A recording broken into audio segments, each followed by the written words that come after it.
Good morning, everyone. For those of you who don't know me, I'm John Green. I'm chair of Nucleus.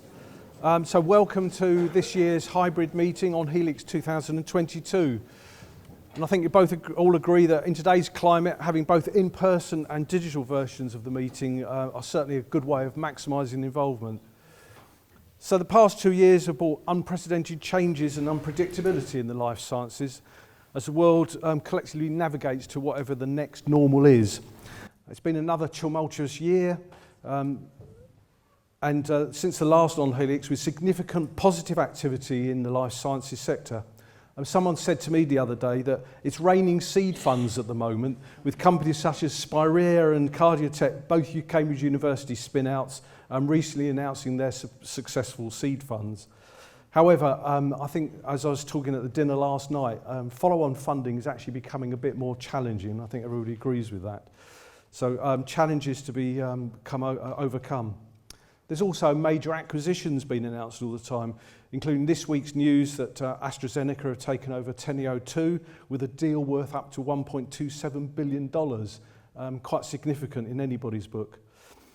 There's also significant and continuing investment in the life sciences properties, shown by this week's announcement of the expansion at Stevenage, with the investment up to 900 million.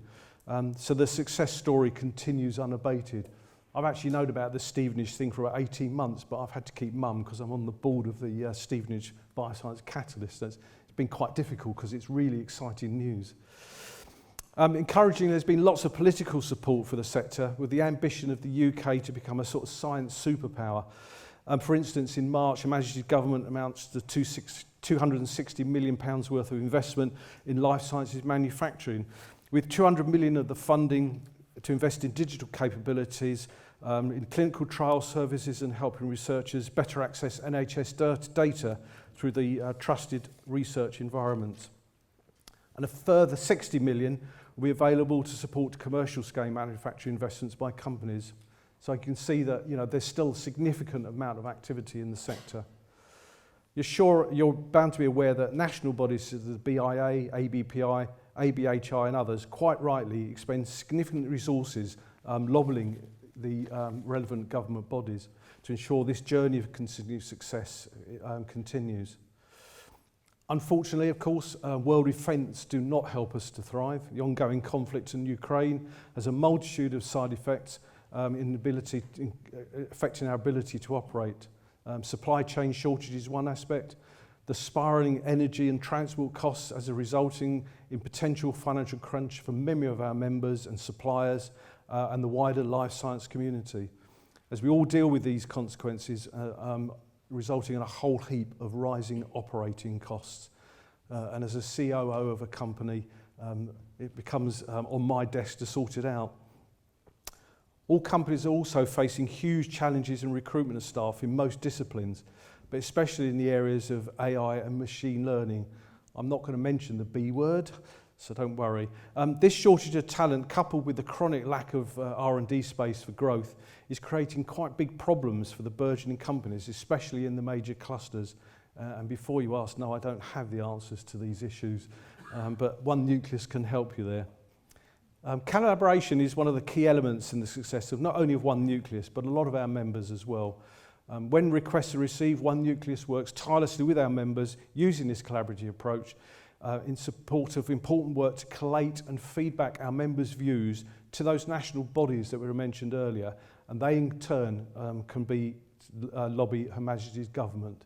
We don't do that directly. I think that's important to realise. However, our core remit, established when founded all those years ago when biotech was in its infancy, is to bring practical support to those looking to successfully translate great science into clinical outcomes while growing their companies and providing a return to stakeholders.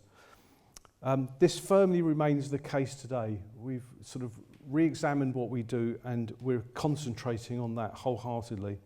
Nucleus works tirelessly on your behalf to deliver meetings such as this one, networking events providing local, UK-wide and international connectivity, facilities management consultancy with specialised expertise in fitting at laboratory space.